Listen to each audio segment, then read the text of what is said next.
Today we're going inside of the dangerous real-life streets of Daredevil's Hell's Kitchen. But first, we've got to get some safety gear. What? It's Wednesday.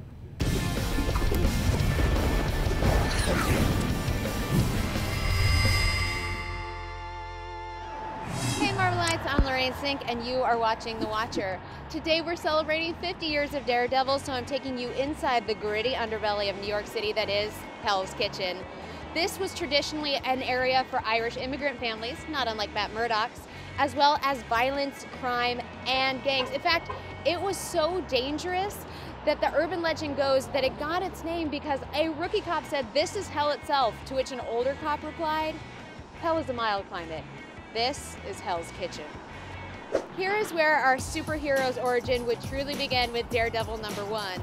On a busy Hell's Kitchen street, a man was almost hit by an oncoming truck. Luckily, a young Matt Murdock pushed him out of the way. Unfortunately, that truck was full of radioactive materials that would turn Daredevil into the hero that he is today and also cause him to go blind.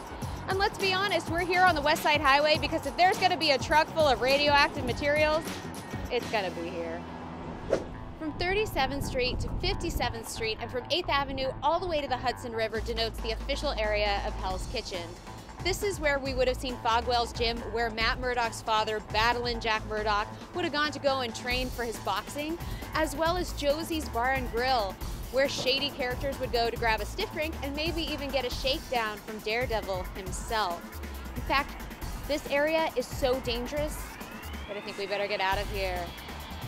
Matt Murdock is as much lawyer as he is superhero, and that origin story starts here at Columbia University, where Matt would study law, meet his best friend Foggy Nelson, and eventually date a pretty girl named Elektra in Daredevil 168.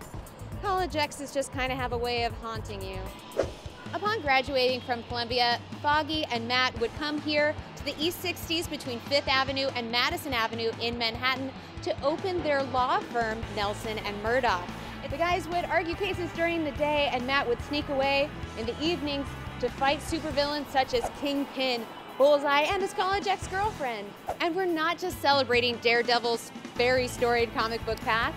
This summer we began shooting right here in New York City as Marvel TV and Netflix team up to bring you 5 new live-action television series featuring fan-favorite Marvel characters, the first of which is Daredevil, followed by Jessica Jones, Iron Fist, and Luke Cage. We have so many reasons to celebrate Daredevil. Happy birthday, Hornhead. And now it's time for the Marvel Minute, where I give you 60 seconds of the biggest news flying out of the Marvel Universe. Get ready for Glenn Talbot, known to comic book fans from Incredible Hulk, as he joins the cast of characters on Marvel's Agents of S.H.I.E.L.D., played by none other than Adrian Pasdar, known to many of you as the voice of Tony Stark on Marvel's Avengers Assemble.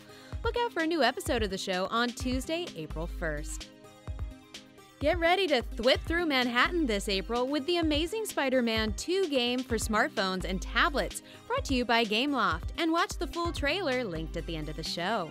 And we have all new #1s hitting comic stands this week. Who could withstand the ultimate cataclysm? Find out in Survive #1 by Brian Michael Bendis with art by Joe Quinones.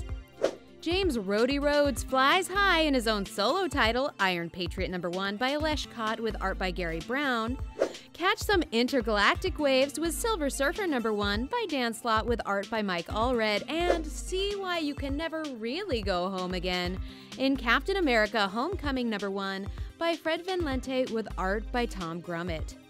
What are you guys most excited to see in Daredevil when it comes to Netflix in 2015? And which title are you most anticipating coming out this week? Tell me down below, and I'll see you next time, true believers. I'm Lorraine Cink from Marvel, your universe. And if you're not watching The Watcher, then you best have an excuse. 'Cause The Watcher, yeah, it's always watching you.